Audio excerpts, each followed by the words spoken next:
The champagne bubbles rose in my crystal flute like tiny accusations, each one carrying the weight of 6 months' worth of surveillance. They clung briefly to the glass before breaking free, rising in delicate streams that felt anything but celebratory. I held the flute steady, my fingers tight around the stem, listening to the low hum of conversation and cutlery as if from a distance. 40 guests surrounded our dining room table, their faces glowing in the candlelight as my wife Rina delivered her gratitude speech with the practiced charm of someone who had perfected deception. "I want to thank everyone who made this year so special," she said, her voice carrying that melodic quality that had first attracted me 12 years ago, back when I thought she was genuine, back when I believed her Tuesday yoga classes were actually about fitness. She stood at the head of the table, posture relaxed, shoulders open, her smile warm and inclusive. I watched the subtle way she modulated her tone, how she made eye contact just long enough to make each person feel seen. It was the same technique I had admired at charity events and client dinners, now stripped of its innocence by context. "My name is Finn Harlow, and until 18 months ago, I spent 15 years with the FBI Financial Crimes Division. My specialty was insurance fraud, specifically cases involving staged incidents and false documentation.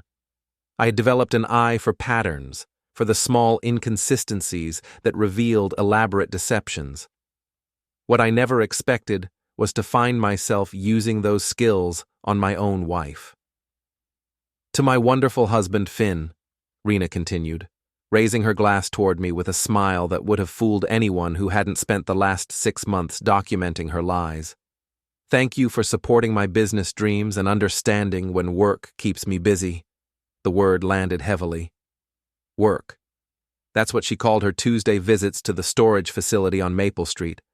I had followed her there 17 times, learning the rhythm of her arrivals and departures, memorizing the blind spots in the lot, adjusting lenses and angles until I could capture everything I needed. Watching through telephoto lenses as she met with a man who was supposed to be gone forever. A man whose memorial service I had attended 3 years ago, standing beside Rina as she grieved for her first husband. Kian Marin had allegedly perished in a boating accident off the Maine coast in 2019. The Coast Guard had called off their search after 5 days, declaring him lost at sea. The insurance company had paid out $4.2 million to his widow, my future wife, after a brief investigation that found no evidence of fraud. Except Kian Marin was very much alive, and every Tuesday at 2:30 in the afternoon, Rina brought him cash from her interior design business. Money that I now knew came from laundering his insurance payout through fake client transactions and inflated invoices. I could chart it all on a spreadsheet, every withdrawal and deposit lining up with mechanical precision.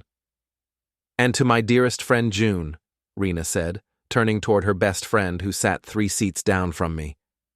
June Calren had been Rina's maid of honor at our wedding, the woman who had supposedly helped Rina through her grief after losing Kian.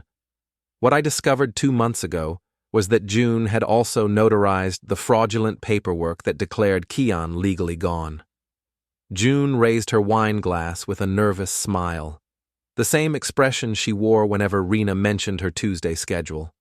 Her fingers were tight around the bowl, knuckles pale. I had photographed them together outside the storage facility on 4 separate occasions, watching June hand over manila envelopes that I later confirmed contained forged documents supporting Rina's business transactions. "To family," Rina continued, gesturing toward her parents. Her father, Judge Soren Valden, sat upright at the table, his expression composed and dignified, the habit of authority never fully leaving him. He had expedited the probate proceedings for Kian's estate, sealing the records to protect his daughter's privacy during her time of grief. Her mother Faye smiled proudly, unaware or unwilling to question the origins of her comfort.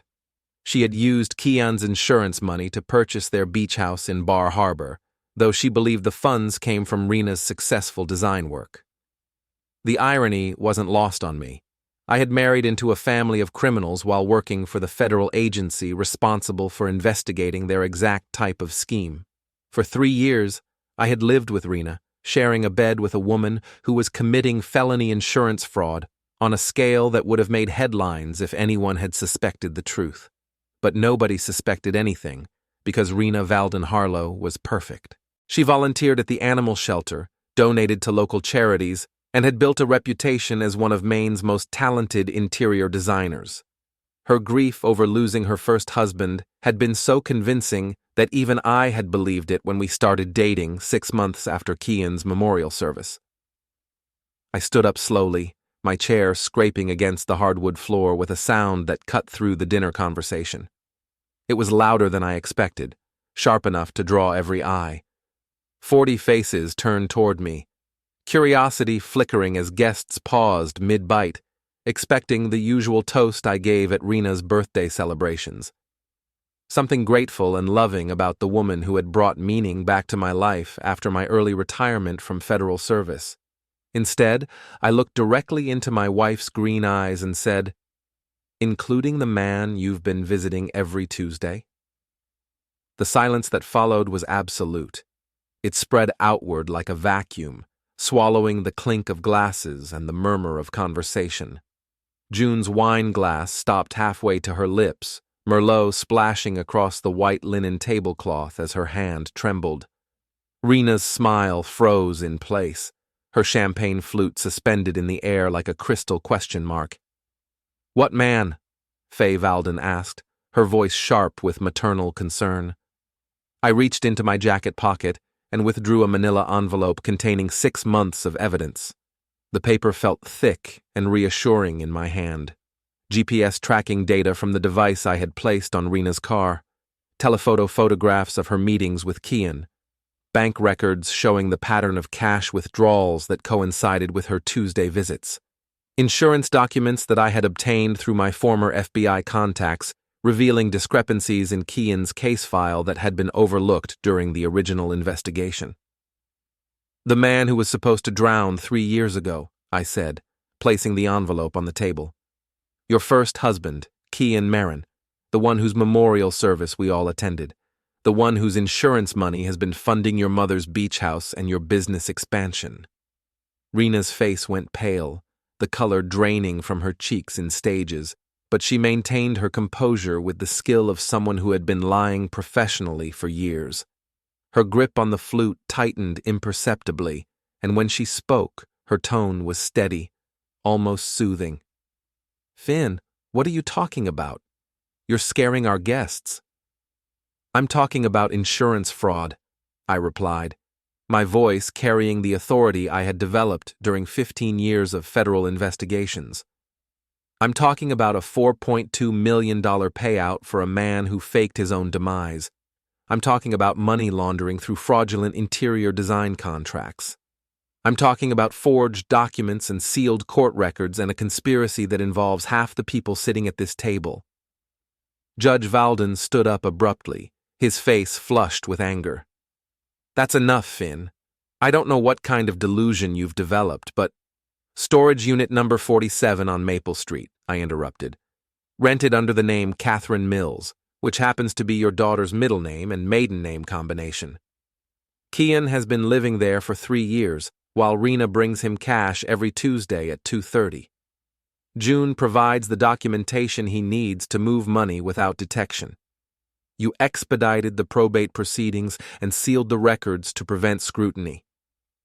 I pulled out my phone and showed them the GPS data, red dots marking every location Rina had visited on her Tuesday trips. The storage facility, the bank where she made cash withdrawals, the coffee shop where she met with June to coordinate their stories, the marina where Kian kept a small boat under an assumed name. "This is impossible," Faye whispered, staring at the evidence. "Rina grieved for months. She could barely function after losing Kian."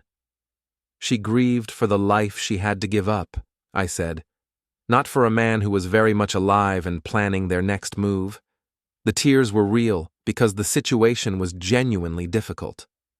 Maintaining a fake identity requires constant vigilance, Living apart from someone you care about is emotionally challenging. But grief? No. Rina knew exactly where Kian was every single day. June finally found her voice, though it came out as barely more than a whisper. "How long have you known?" 6 months, I replied. Since the day I followed Rina to the storage facility and saw her hand an envelope to a man whose face I recognized from the memorial photos. It took me 2 weeks to confirm his identity and another month to understand the scope of the operation. Rina set down her champagne glass with deliberate precision. "You followed me?" "I'm a federal investigator, Rina. Following people is what I do. Or what I did before I took early retirement to marry a woman I thought was a widow." I gestured toward the evidence scattered across the table. "Turns out I married an accomplice." The room erupted in confused conversations as guests tried to process what they were hearing. Some of them were standing, reaching for coats and purses, clearly uncomfortable with being present for what was obviously a family crisis. Others leaned forward, fascinated by the drama unfolding before them. But I wasn't finished. "The interesting thing about insurance fraud," I continued, "is that it never stops with the original crime. The money has to be cleaned, which means creating fake transactions. Rina's interior design business has been billing for projects that never existed, creating paper trails for cash that came from Kian's insurance payout. The beach house, the new car, the renovations to this house, all of it funded by money that legally belongs to Mutual Trust Insurance Company." Judge Valden was reaching for his phone, probably planning to call his attorney, when I held up my hand. "I wouldn't do that if I were you," I said, "because in about 30 minutes, my former partner, Drake Torin, is going to arrive here with a federal warrant. The storage facility is already under surveillance. Kian is probably packing his belongings right now, getting ready to run, but he won't make it to his boat." Rina's composure finally cracked. "You called the FBI?" "I never stopped being FBI," I replied. "Early retirement doesn't mean I forgot how to build a case. It just means I had more time to be thorough." The truth was more complicated than I was letting on. My retirement hadn't been entirely voluntary. A case had gone wrong, a suspect had been injured during an arrest, and the Bureau had suggested I might be happier in private sector work. I had taken the hint and the pension, but I had maintained my contacts and my access to certain databases. When I first suspected Rina was hiding something, I had run a routine background check, the kind of thing any suspicious husband might do. What I found was a series of financial anomalies that triggered my investigative instincts.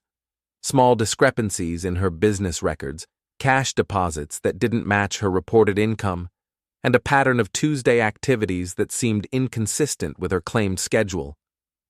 The deeper I dug, the more obvious it became that I wasn't dealing with an affair. This was a sophisticated financial crime, the kind of case that would have landed on my desk during my federal career. The irony was overwhelming. I had unknowingly married into the exact type of criminal enterprise I had spent my career dismantling. "Finn," Rina said, her voice taking on a pleading tone I had never heard before. "You don't understand. Kian was in trouble. He owed money to dangerous people. Faking his demise was the only way to keep him safe." "From who?" I asked. "Because I've spent 6 months investigating every aspect of his life, and the only dangerous people I found were the ones sitting at this table." June was crying now, mascara streaking down her cheeks as she realized the magnitude of her situation. As a notary public, she faced federal charges for her role in creating fraudulent documents.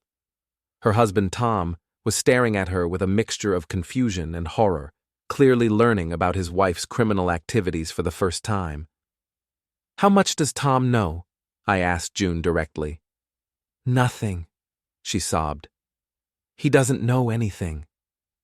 "That's probably true," I agreed. "Because Tom is a high school principal with a reputation to maintain. He would never have agreed to participate in insurance fraud. Which means you've been lying to him for 3 years, just like Rina has been lying to me." Tom Calren stood up slowly, his face pale with shock. June, what is he talking about? Before she could answer, the doorbell rang. I checked my watch. Right on time. Through the dining room window, I could see the unmarked federal vehicles pulling into our driveway. 4 cars, enough agents to secure the scene and arrest everyone involved. Drake Torrin was leading the team, just as I had requested when I called him 6 hours ago. Ladies and gentlemen, I announced to the remaining guests, this birthday party is now a federal crime scene. I suggest you cooperate fully with the agents who are about to come through that door. Rina was staring at me with an expression I had never seen before. Pure hatred mixed with grudging respect. You planned this entire evening, didn't you? Every detail, I confirmed. The guest list, the timing, even the menu. I wanted everyone here to witness the truth. Your parents, your friends, your accomplices, all of them needed to understand exactly what kind of person you really are. The front door opened, and Drake Torrin entered with his badge displayed, followed by 3 other agents I recognized from my former office. The remaining dinner guests pressed themselves against the walls, clearly terrified of being mistaken for suspects. Finn Harlow, Drake said with a slight smile. I should have known you were behind this. Nobody builds a case quite like you do. I had good teachers, I replied. An excellent motivation. Drake approached the table and examined the evidence I had laid out. Is this everything? Just the highlights, I said. The complete file is in my study. 6 months of surveillance, financial records, photographic evidence, and recorded conversations. Everything you need to prosecute a multi-million-dollar insurance fraud conspiracy. Recorded conversations? Rina asked, her voice barely audible. I pulled out a small digital recorder and placed it on the table. Every phone call you made to Kian for the past 2 months. Every planning session with June. Every lie you told to cover your Tuesday visits. Maine is a one-party consent state, which means I only needed my permission to record conversations I was present for. The truth was slightly more complicated. I had obtained a federal surveillance warrant through Drake's office, allowing me to monitor Rina's communications as part of an ongoing investigation. But the legal details were less important than the emotional impact of revealing the scope of my knowledge. Rina Valden Harlow, Drake announced formally, you are under arrest for conspiracy to commit insurance fraud, money laundering, and filing false claims with a federal agency. As he read her rights, I watched my wife's face transform from shock to resignation. She had always been intelligent, and she understood that the evidence against her was overwhelming. There would be no point in denying the charges or claiming innocence.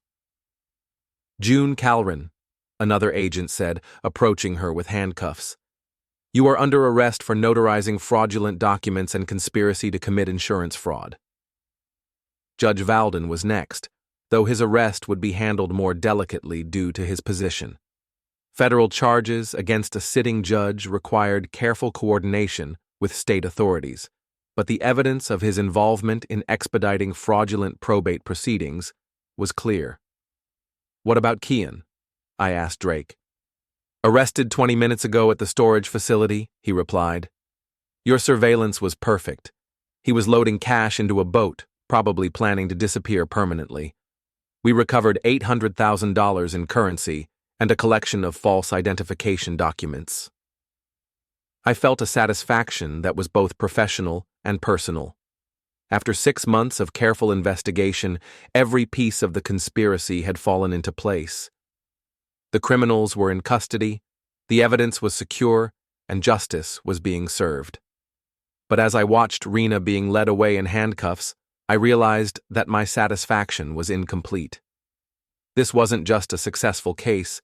It was the end of my marriage, the destruction of my family, and the revelation that the woman I had loved was a stranger. The remaining guests filtered out quickly, eager to escape the chaos and probably planning to share the story with everyone they knew. By morning, the entire town would know that Finn Harlow had orchestrated the arrest of his own wife during her birthday party. Drake approached me as the last of the suspects were loaded into federal vehicles. How are you holding up? I've been better, I admitted. But I've also been worse. At least now I know the truth. What will you do next? I looked around the dining room, taking in the abandoned birthday cake, the scattered evidence, and the empty chairs where my wife and her accomplices had been sitting just minutes before. File for divorce, I suppose. Sell the house. Start over somewhere else. The Bureau would welcome you back, Drake said. Your work on this case was exceptional. We could use someone with your skills and dedication. Maybe, I replied, but right now I just want to finish cleaning up this mess. After everyone left, I sat alone in my dining room, surrounded by the remnants of what should have been a celebration. The birthday candles had burned down to wax puddles, and the champagne had gone flat in abandoned glasses. The evidence of Rina's crimes was scattered across the table like pieces of a puzzle that had finally been solved. I thought about the first time I had suspected something was wrong. It had been a Tuesday evening 6 months ago when Rina came home from her supposed yoga class without the usual signs of physical exercise. No perspiration, no fatigue, no mention of poses or breathing techniques. Just a subtle nervousness and an eagerness to change the subject when I asked about her day. Most husbands might have suspected an affair and hired a private investigator. But my background in financial crimes had trained me to look for patterns, and the pattern I found was far more complex than simple infidelity. The Tuesday visits were too regular, too precisely timed, and too carefully planned to be romantic meetings. The cash withdrawals that preceded each visit were too large for casual spending and too consistent to be coincidental. The way June reacted whenever Rina mentioned her Tuesday schedule suggested knowledge of something more serious than an extramarital relationship. So I had started watching, not with jealousy or emotional desperation, but with the methodical patience of a federal investigator building a case. I documented everything, cross-referenced financial records, and gradually assembled a picture of a conspiracy that was both sophisticated and deeply personal. The hardest part hadn't been gathering evidence. It had been maintaining the facade of normalcy while living with someone I knew was a criminal. Sharing meals with Rina while knowing she was stealing money. Making love to her while understanding that our entire relationship was built on deception. Pretending to trust her while secretly recording her conversations. But tonight, all of that was over. The investigation was complete. The arrests had been made, and the truth was finally public. Rina would face federal prosecution, probably resulting in a lengthy prison sentence. June would lose her notary license and face similar charges. Judge Valden would be removed from the bench and disbarred. And I would be alone, but I would be free. I gathered up the evidence from the table and returned it to my files. Tomorrow, Drake would need complete copies of everything for the prosecution team. Defense attorneys would challenge every piece of documentation, every photograph, every recorded conversation. But I was confident in my work. 15 years of federal experience had taught me how to build cases that could withstand legal scrutiny. The house felt different now, quieter and somehow larger without Rina's presence.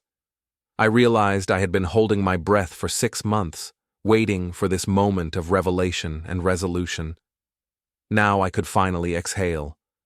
I walked through our home, my home now, looking at the furnishings and decorations that Rina had chosen with such care. Most of it had been purchased with laundered insurance money, which meant it would probably be seized as evidence or sold to pay restitution. But I didn't care about the material possessions. What mattered was that the lies were over. In my study, I opened the safe where I had kept the complete investigation file. Hundreds of photographs, financial records, surveillance reports, and recorded conversations. 6 months of meticulous documentation that had just destroyed a multi-million-dollar criminal conspiracy. I thought about calling my sister in California to tell her what had happened, but decided to wait until morning. The story was too complex and too emotionally charged to explain over the phone late at night. Besides, she had never particularly liked Rina, and I wasn't ready to hear her say she had always suspected something was wrong. Instead, I poured myself 3 fingers of bourbon and sat in my leather chair, looking out at the harbor lights through my study window. Somewhere out there, Kian Marin was sitting in a federal holding cell, probably wondering how his carefully planned deception had unraveled so completely. In a few hours, he would learn that his former wife's current husband was the federal agent who had built the case against him. The irony was almost poetic. Rina had married me because she thought I was a safe, retired government employee who would never suspect her ongoing criminal activities. Instead, she had married the one person uniquely qualified to investigate and prosecute her crimes. I finished my bourbon and went upstairs to bed, sleeping alone in a house that finally felt honest. 3 days after Rina's arrest, I found myself standing in the parking lot of Secure Storage Solutions on Maple Street, watching federal agents catalog the contents of Unit 47. The morning air carried the scent of pine trees and ocean salt, a typically beautiful Maine day that seemed inappropriate for documenting the remnants of a criminal conspiracy. Drake Torrin approached me with a clipboard and a grim expression. "You need to see this, Finn. It's worse than we thought." I followed him to the open storage unit, where evidence technicians were photographing and boxing the accumulated detritus of Kian Marin's fake existence. What I saw made my stomach clench with a mixture of professional admiration and personal revulsion. The unit was organized like a small apartment. The space had been arranged with a grim efficiency, every object serving a purpose beyond mere comfort. The folding bed was neatly made, its thin blanket creased with habitual use. The mini refrigerator hummed softly in the corner, its interior stocked with basic groceries and a few takeout containers stacked like evidence of a routine. A camp stove sat on a scarred metal surface, faintly smelling of burned fuel, and a portable television faced the bed at a careful angle, as if evenings here had followed a predictable rhythm. It didn't feel temporary in the way hideouts were supposed to feel. It felt lived in, settled. But it was the wall of documentation that caught my attention.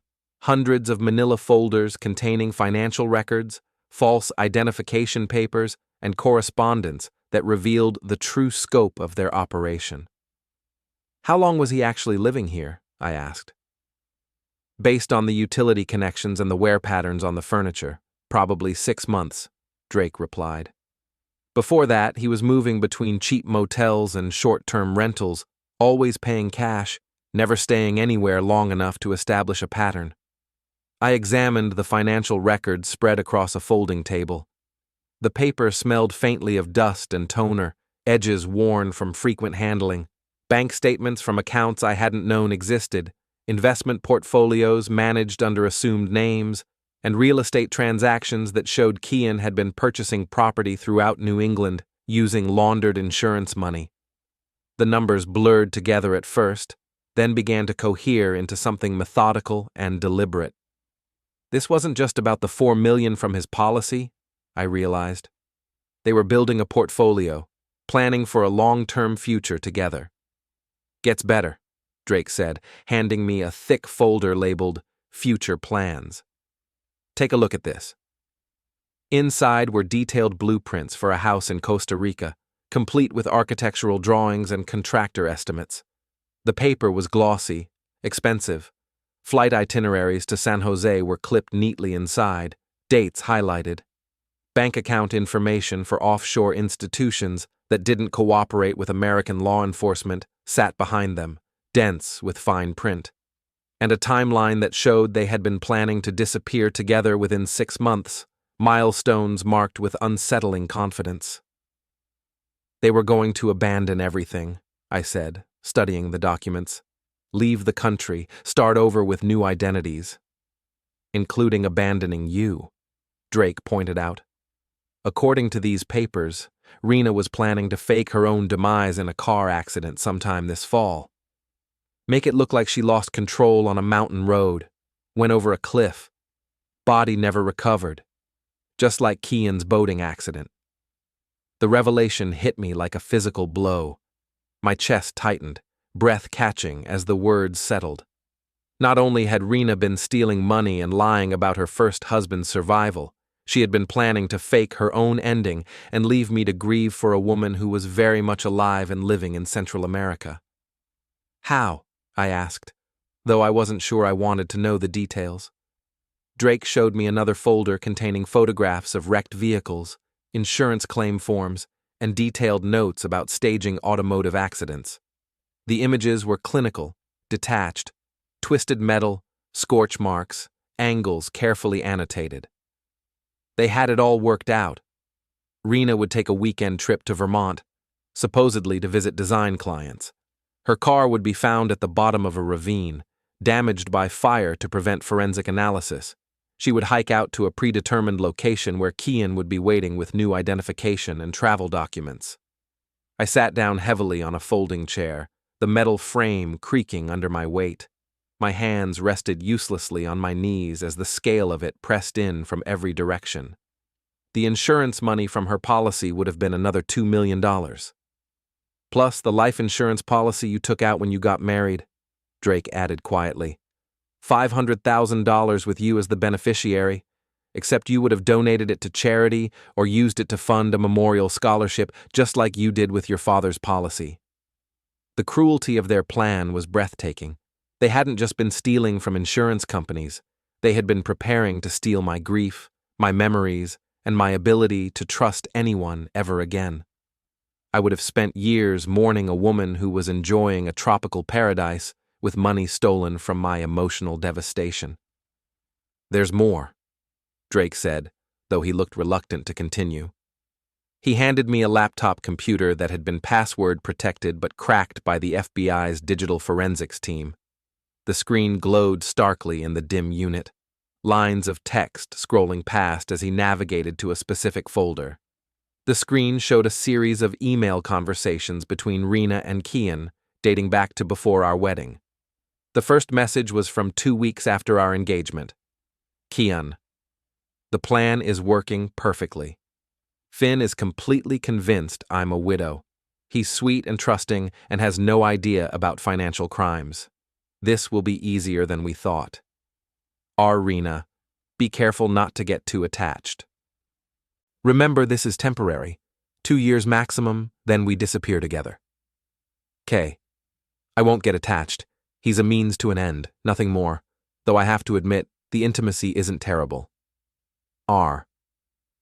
I stopped reading and closed the laptop. Some knowledge was too painful to process, even for someone trained in objective analysis of criminal behavior. How long do you think they were planning this? I asked.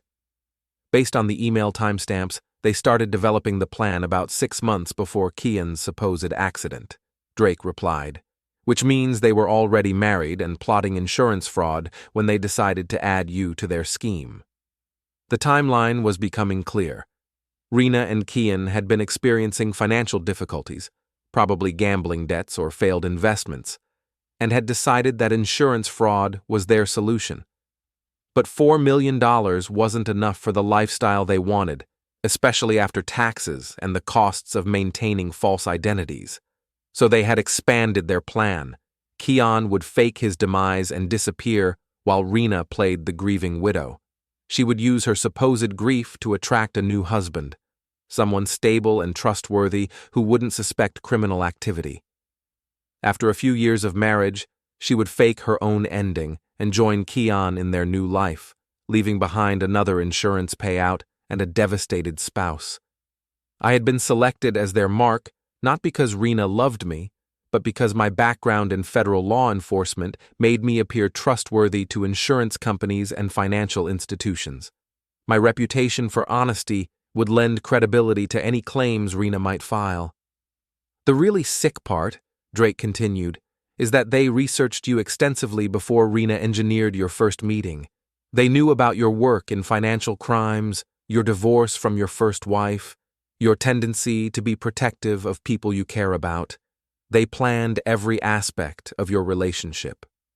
He showed me another folder containing what could only be described as a psychological profile. Details about my personality, my interests, my emotional vulnerabilities, and my behavioral patterns. information that could only have been gathered through extensive surveillance and research. Our first date wasn't accidental, I realized.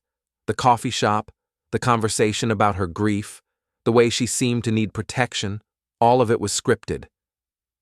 According to the emails, she practiced the conversation with Kian multiple times. They anticipated your questions and prepared responses that would make you want to help her heal from her loss. I thought back to that first meeting 18 months ago. I had been having coffee and reading the newspaper when a beautiful woman at the next table had started crying quietly.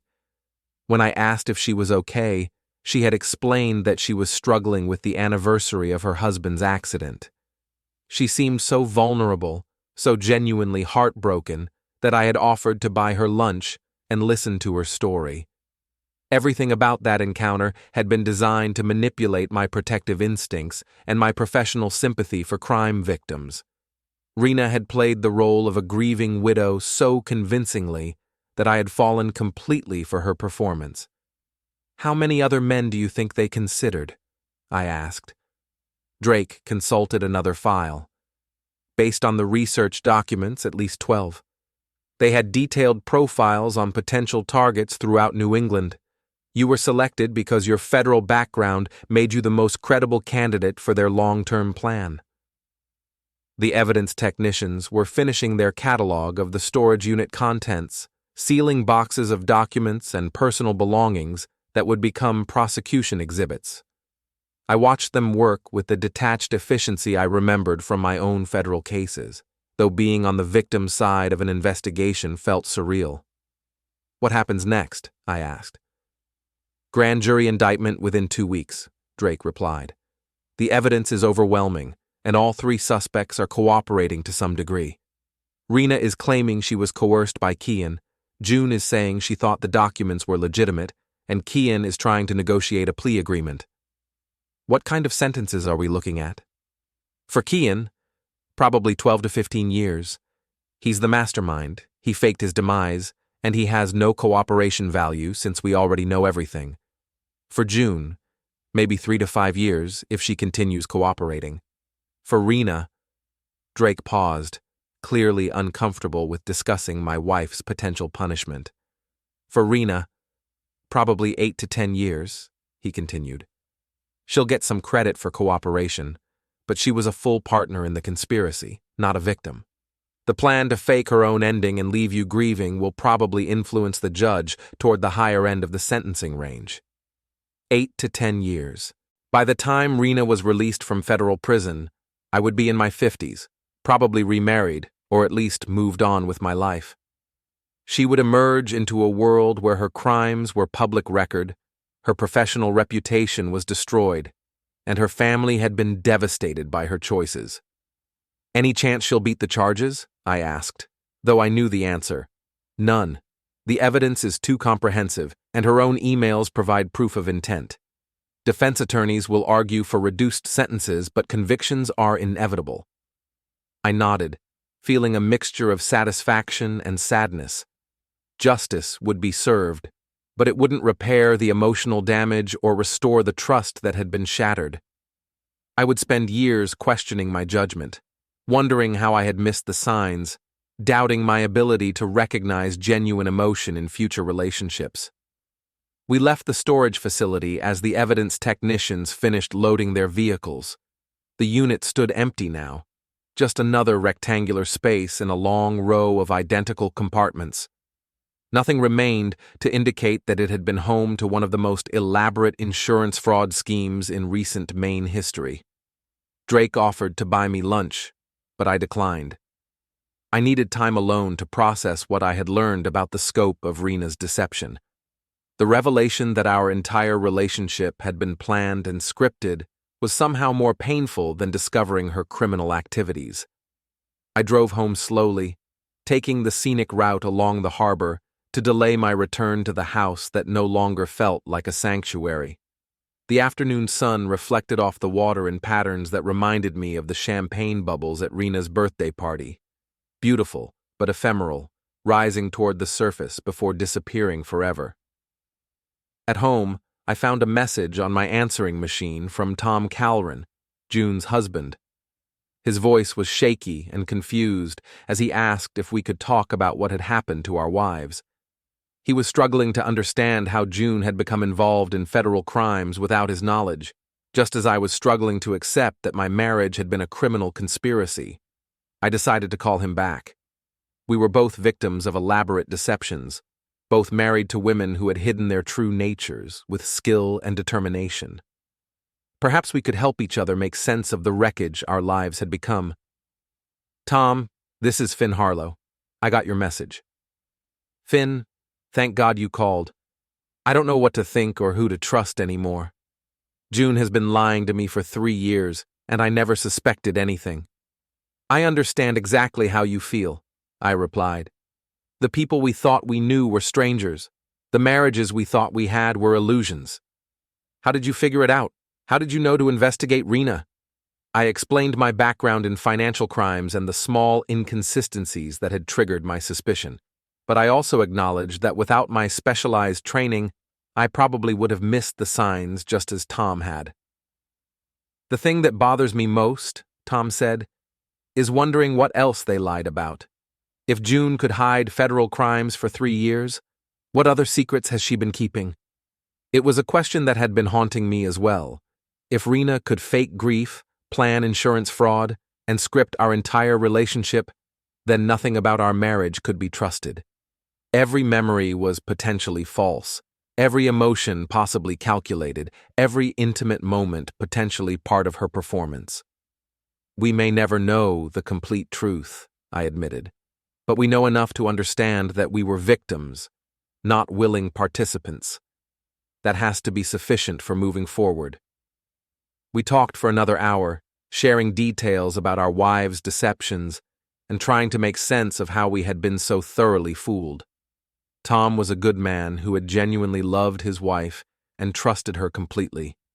His pain was raw and immediate, while mine was complicated by the professional satisfaction of having solved a complex case. After hanging up, I sat in my study and looked at the investigation files that had consumed my life for 6 months.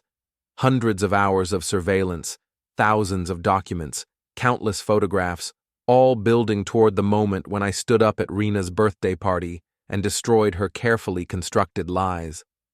But now that the investigation was over and justice was being served, I felt empty rather than triumphant. The case was solved, the criminals were caught, and the truth was revealed. Yet I was alone in a house full of memories that might be false, facing a future that felt uncertain and undefined. I poured another bourbon and watched the sun set over the harbor, thinking about the woman I had married and the woman I had arrested. They were the same person, but I would never be able to reconcile those two versions of Rina in my mind. Tomorrow, I would start the process of rebuilding my life. Tonight, I would grieve for the marriage that never really existed. The divorce proceedings began 2 weeks later in Cumberland County Family Court, though calling them proceedings was generous. When one spouse is in federal custody awaiting trial for conspiracy and fraud, the legal dissolution becomes more administrative than adversarial. I sat across from Rina in the courthouse conference room, separated by a metal table and the presence of her court-appointed attorney. She wore an orange jumpsuit instead of the designer clothes I was accustomed to seeing, and her hair was pulled back in a simple ponytail without the careful styling that had been part of her daily routine. "Hello, Finn," she said quietly when the guards brought her in. "Rina," I replied, keeping my voice neutral and professional. Her attorney, a tired-looking public defender named Margaret Walsh, spread papers across the table with the efficiency of someone who handled multiple cases every day. "Mr. Harlow, my client is prepared to agree to all terms of the divorce settlement as proposed. She waives any claim to marital property, accepts full responsibility for the debts incurred through her criminal activities, and agrees to your petition for dissolution based on irreconcilable differences." The irony of that phrase wasn't lost on me. The words lingered like a legal shrug, neat and detached, completely out of step with the tightness in my chest. Courtrooms had a way of smoothing raw human damage into neutral language, And as I sat there, I could feel how far those words fell from the reality of what had happened, how inadequate they were to explain the gap between the life I believed I had and the one now exposed. Irreconcilable differences seemed inadequate to describe the gap between marriage and criminal conspiracy, but legal language often failed to capture emotional reality. "What about the house?" I asked. "It will remain yours entirely," Walsh replied. "The mortgage was in your name, and the down payment came from your savings before the marriage. My client acknowledges that none of the improvements or furnishings purchased with laundered money can be claimed as marital assets." Her voice was calm, professional, each sentence clipped and practiced. The house had been my refuge, the place I had believed was shared honestly. Hearing it reduced to a checklist item was strangely disorienting, as if rooms and memories could be disentangled that cleanly. I looked at Rina, trying to read her expression. She seemed resigned rather than angry, as if she had already accepted the consequences of her choices. But I had learned not to trust my ability to interpret her emotions. Her posture was rigid, shoulders drawn in, eyes unfocused. I wondered how many times I had misread that same stillness as contentment or peace, how many silent moments I had filled with my own assumptions. "Do you have anything you want to say?" I asked her directly.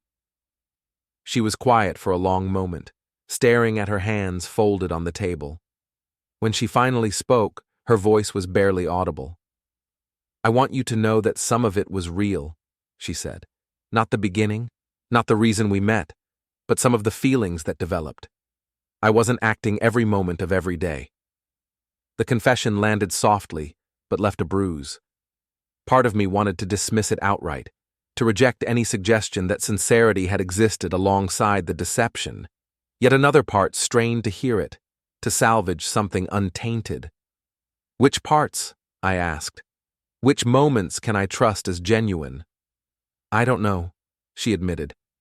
"After 3 years of lying, I'm not sure I can distinguish between performance and reality anymore." It was perhaps the most honest thing she had ever said to me, and also the most devastating.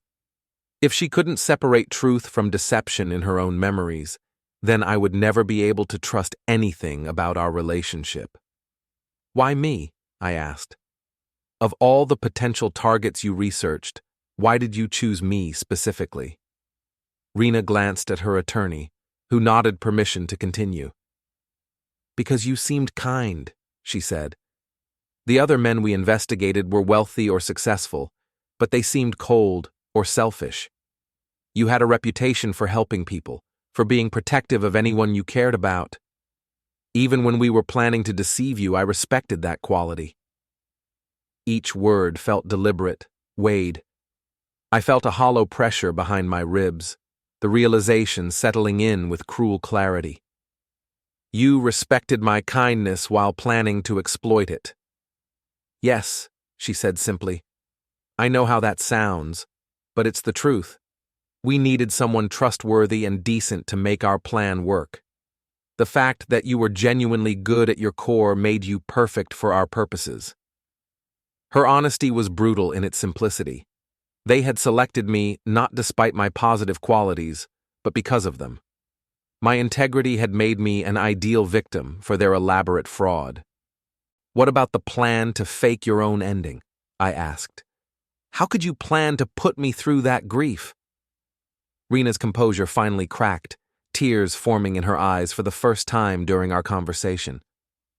"That was the part I struggled with most," she said. "By the time we were ready to implement that phase, I had developed genuine feelings for you. The thought of causing you that kind of pain was becoming impossible to bear."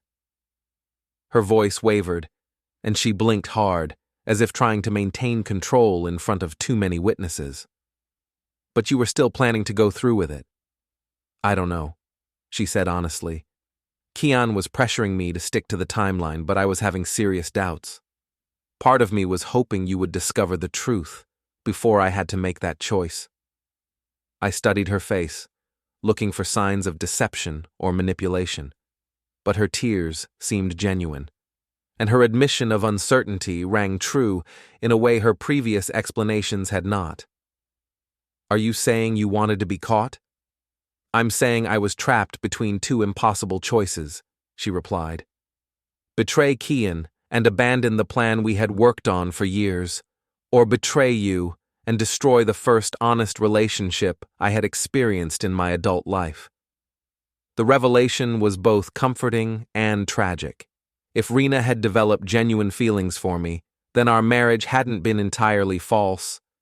But it also meant she had been torn between love and criminal loyalty, and I would never know which choice she would have made. Margaret Walsh cleared her throat, redirecting our attention to the legal paperwork. "We should complete the dissolution documents while we have time scheduled." The interruption felt abrupt, but also merciful, a reminder that this room existed to conclude things, not to resolve them emotionally. I signed the papers mechanically, ending my marriage with the same detached efficiency I had used to build the case against my wife. The legal language reduced our relationship to assets and debts, property division and custody arrangements for pets we didn't have. Each signature felt final in a way emotions never were, ink locking decisions into place where words could still shift. "What will happen to you after the trial?" I asked Rina as we finished the paperwork.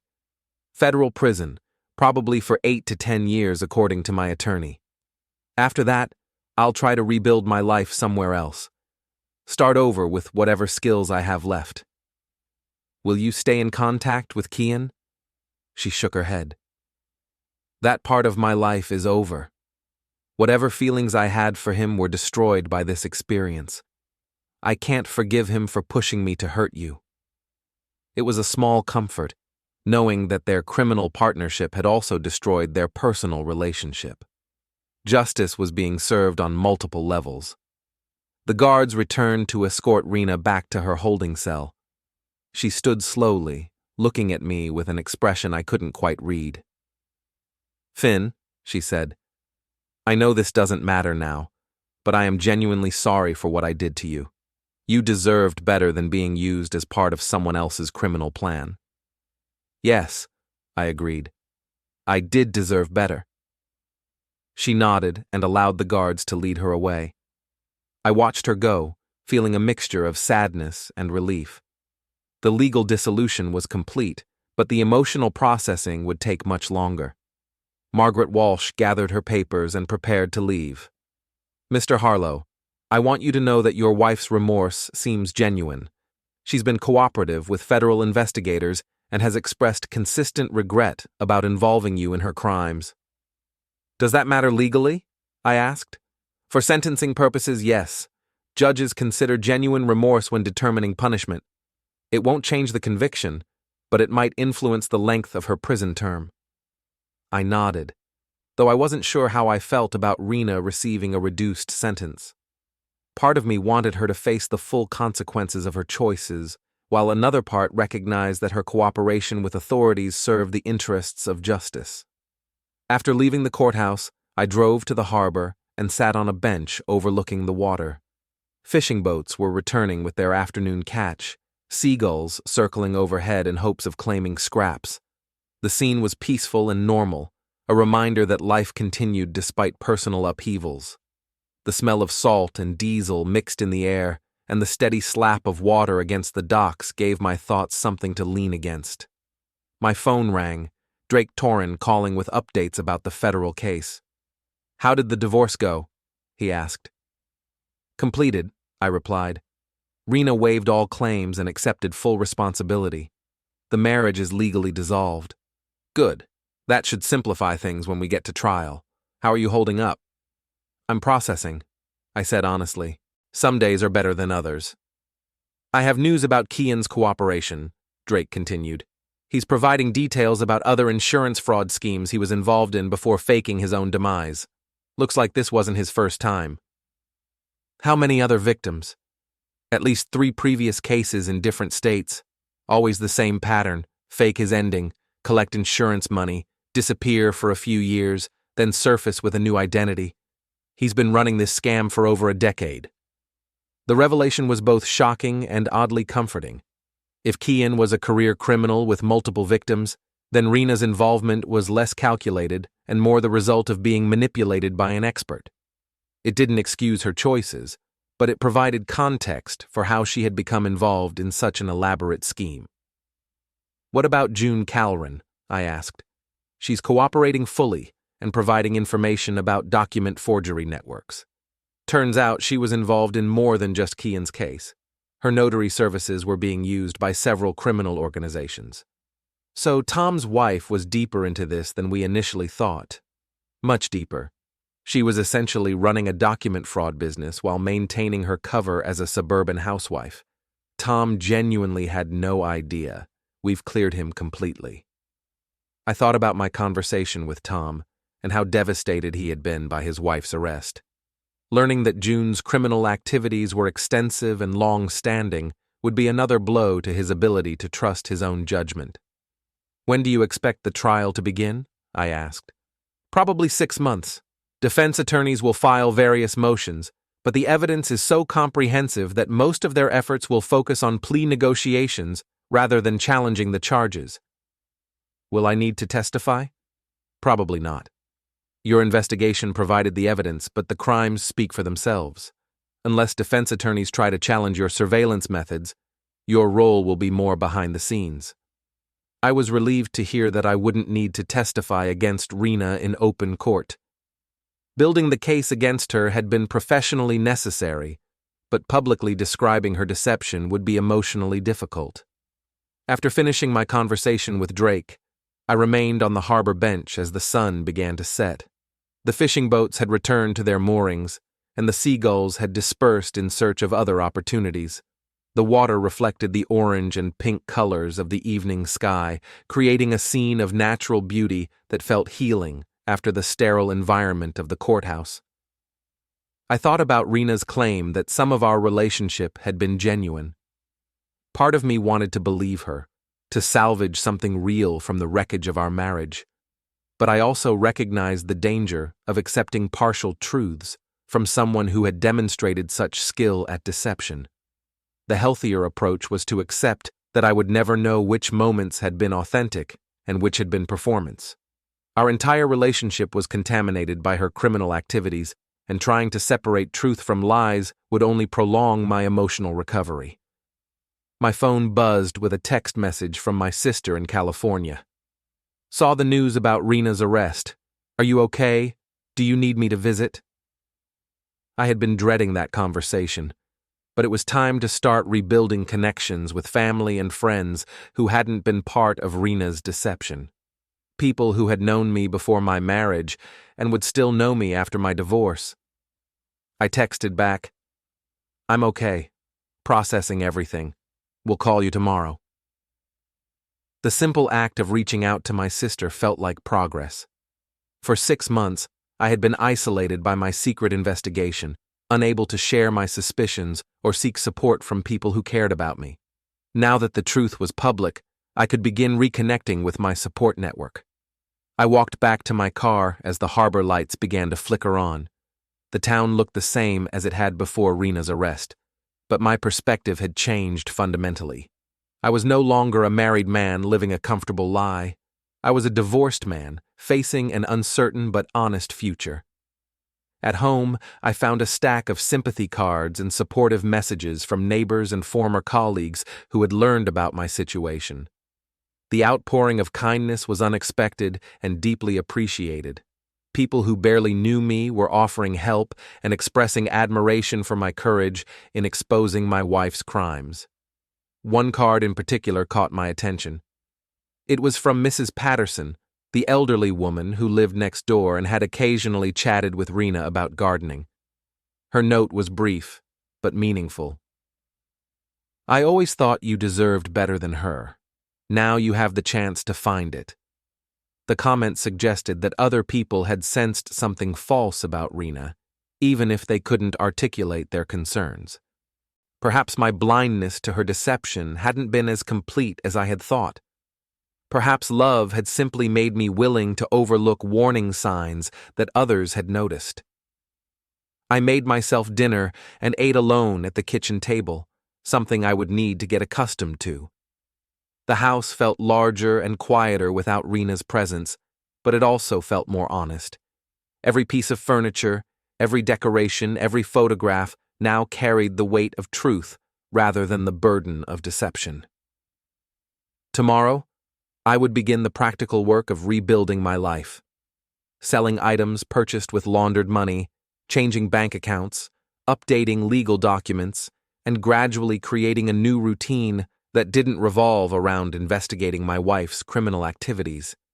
But tonight, I would simply exist in the quiet honesty of my empty house, grateful that the lies were finally over. 6 months later, I sat in the federal courthouse in Portland, watching as Judge Patricia Morrison delivered sentences to the 3 defendants who had conspired to defraud insurance companies and destroy my marriage. The courtroom was packed with victims, family members, and media representatives who had followed the case through months of legal proceedings.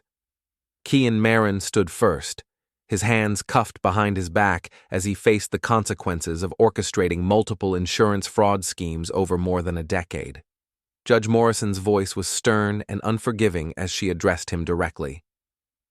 "Mr. Marin, you have demonstrated a pattern of criminal behavior that shows complete disregard for the law and the victims of your schemes. You have stolen millions of dollars, destroyed families, and perverted the insurance system that protects honest citizens. This court sentences you to 14 years in federal prison, followed by 5 years of supervised release." Kian's face remained expressionless as the sentence was announced. 14 years would make him 53 years old when released, assuming he served his full term. The prime years of his life would be spent in federal prison, paying for his elaborate deceptions. June Calren was next. She had been cooperative with investigators and had provided extensive testimony about document forgery networks, but her criminal activities had been more extensive than initially suspected. Judge Morrison acknowledged her cooperation while emphasizing the seriousness of her crimes. "Mrs. Calren, your assistance to law enforcement has been valuable in dismantling document fraud operations throughout New England. However, your crimes extended far beyond a single case and involved the systematic corruption of your position as a notary public.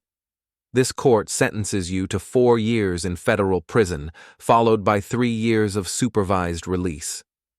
June began crying as the sentence was announced. 4 years would destroy her marriage to Tom, end her career, and leave her with a federal criminal record that would limit her opportunities for the rest of her life. But given the scope of her criminal activities, the sentence was actually more lenient than it could have been. Finally, Rina stood to hear her fate. She had lost weight during her months in custody, and the designer clothes had been replaced by a simple gray dress that made her look younger and more vulnerable.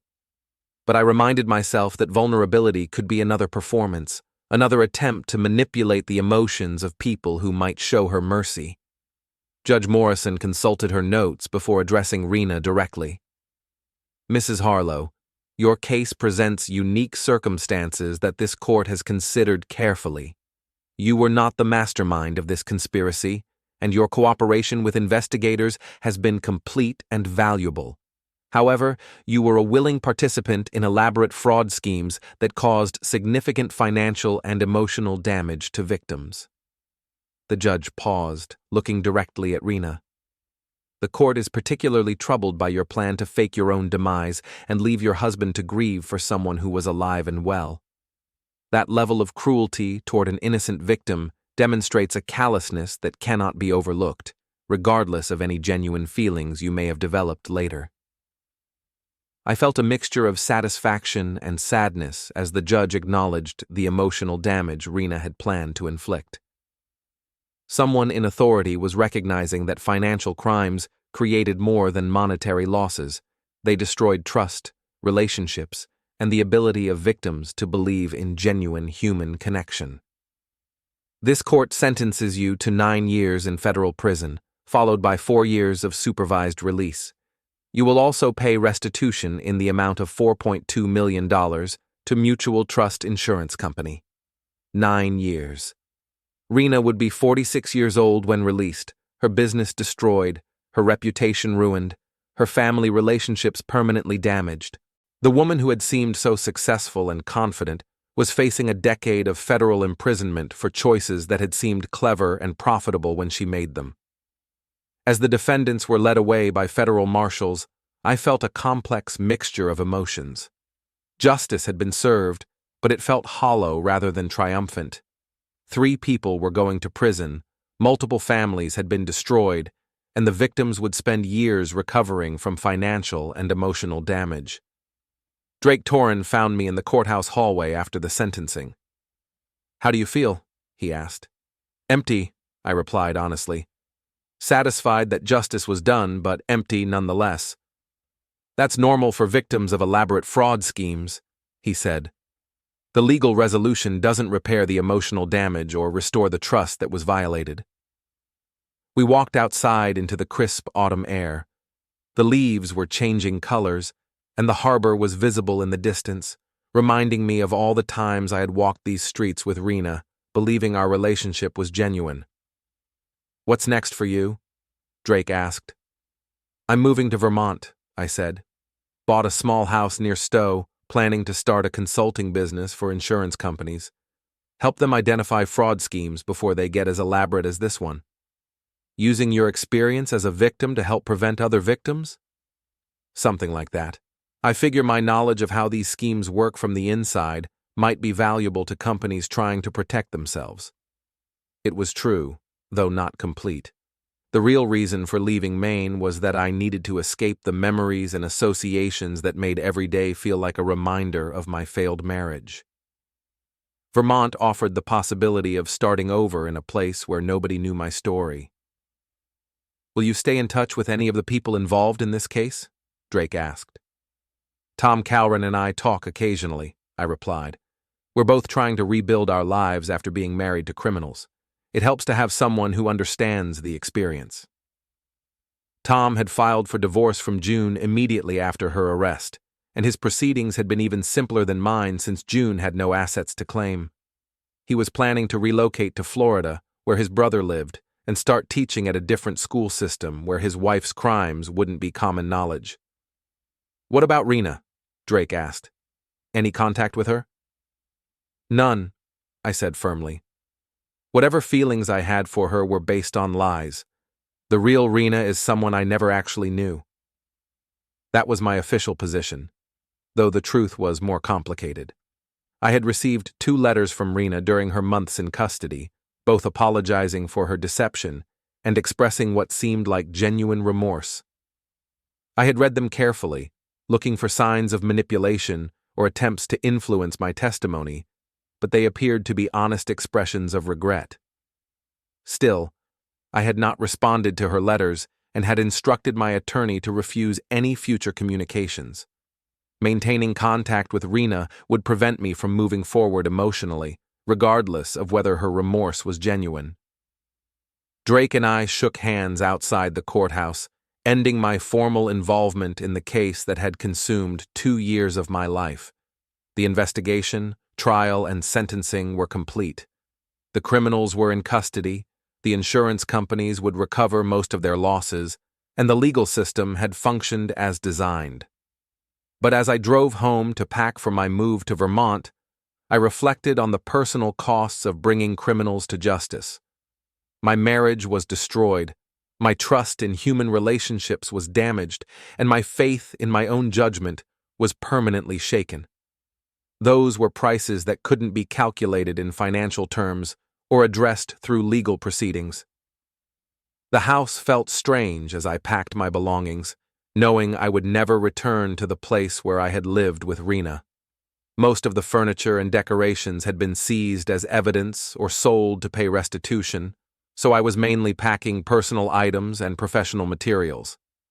In my study, I found the complete investigation file that had led to Rina's conviction. Hundreds of photographs, financial records, surveillance reports, and recorded conversations that documented every aspect of their criminal conspiracy. For a moment, I considered throwing it all away, but then decided to keep it as a reminder of my investigative skills and the importance of trusting evidence over emotions. My phone rang as I was sealing the last box of files. The cardboard flaps resisted slightly under the tape, adhesive rasping in the quiet room. The study was stripped down to bare walls and empty shelves, the air carrying that faint, dusty smell that comes from disturbed paper and long-ignored corners. When I glanced at the screen and saw an unfamiliar number, my first instinct was to ignore it, let it ring into silence like so many other things from that chapter of my life. But when I answered, I heard a familiar voice. "Mr. Harlow, this is Margaret Walsh, Rina's attorney. She asked me to call you with a message." I almost hung up immediately, my thumb hovering over the screen as a tight, reflexive anger flared in my chest. I had been deliberate about cutting off contact, about leaving that entire world boxed up and labeled. But curiosity, unwelcome and persistent, kept me on the line, a quiet need to know what could possibly remain unsaid. "What kind of message?" "She wanted you to know that she understands why you haven't responded to her letters, and she won't attempt to contact you again. She also wanted you to know that her feelings for you became genuine, regardless of how the relationship began." The words landed without drama, delivered in Walsh's measured, professional tone. I leaned against the edge of the desk, eyes unfocused, listening not just to what was said, but to what wasn't. "Is that all? She said to tell you that you deserved better than being part of someone else's criminal plan, and she hopes you find the happiness that she prevented you from having." I was quiet for a long moment, the silence stretching until I could hear my own breathing. The room felt very still, as if even the house were waiting for my reaction. I tried to locate the emotion her message was supposed to provoke: anger, vindication, sorrow. But what surfaced instead was a dull, complicated ache. "Did she ask you to tell me anything else?" "Just that she's sorry," Margaret Walsh replied. "Not sorry she got caught, but sorry she hurt you. She wanted you to know the difference." After hanging up, I sat in my empty study and thought about Rina's final message. The chair creaked softly as I settled into it, the familiar sound oddly grounding. If her remorse was genuine, then she was facing her own form of justice beyond the legal punishment. She would spend 9 years in prison knowing that she had destroyed something good for the sake of criminal profit, with nothing to distract her from that knowledge but time. But whether her remorse was real or calculated didn't change the fundamental facts of our situation. She had married me as part of a criminal conspiracy, planned to fake her demise and leave me grieving, and stolen money that would have supported our future together.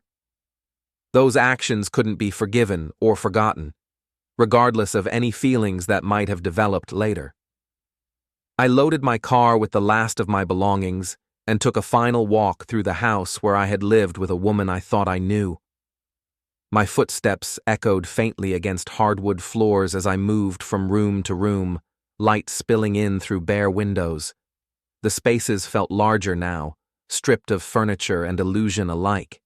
The empty rooms echoed with memories that I could no longer trust, conversations that might have been scripted, and intimate moments that could have been performances. But as I locked the door and drove away, I felt something unexpected: relief. The tension I had been carrying for months loosened its grip, replaced by a cautious sense of possibility. The lies were over, the truth was known, and the future was uncertain but honest. I was 41 years old, financially stable, professionally experienced, and free to build a life based on reality rather than deception. The drive to Vermont took 3 hours through mountains that were brilliant with fall colors. The road curved through valleys washed in gold and red, trees blazing against a pale sky. I had visited the area several times while house hunting and had fallen in love with the combination of natural beauty and small-town community. It seemed like the perfect place to start over. My new house was a modest Cape-style home on 5 acres outside Stowe, with views of the mountains and enough space for the consulting business I planned to establish. The air there felt different, cooler, cleaner.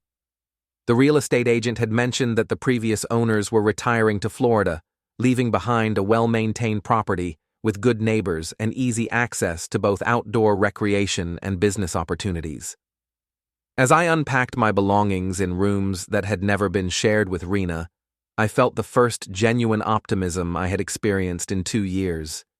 Each box opened felt like a small act of reclamation. The investigation was over, the criminals were in prison, and I was free to rebuild my life without the weight of deception or the burden of maintaining false appearances. That evening, I sat on my new deck with a glass of bourbon, watching the sun set behind mountains that held no memories of my failed marriage. The sky deepened slowly from gold to violet, shadows stretching across the land. The air was crisp and clean, carrying the scent of pine trees and wood smoke from neighboring houses. For the first time since discovering Rina's Tuesday visits to the storage facility, I felt at peace. The constant vigilance, the mental replaying of clues and lies, finally ebbed. The truth had been painful, but it had also been liberating. I was alone, but I was free. Tomorrow, I would begin building a new life based on honesty, careful judgment, and the hard-earned wisdom that came from surviving elaborate deception. Tonight, I would simply enjoy the quiet satisfaction of knowing that justice had been served and the lies were finally over. The stars were beginning to appear in the Vermont sky, brighter than they had ever seemed in Maine. I raised my glass in a silent toast to new beginnings, second chances, and the possibility that truth, however painful, was always preferable to beautiful lies.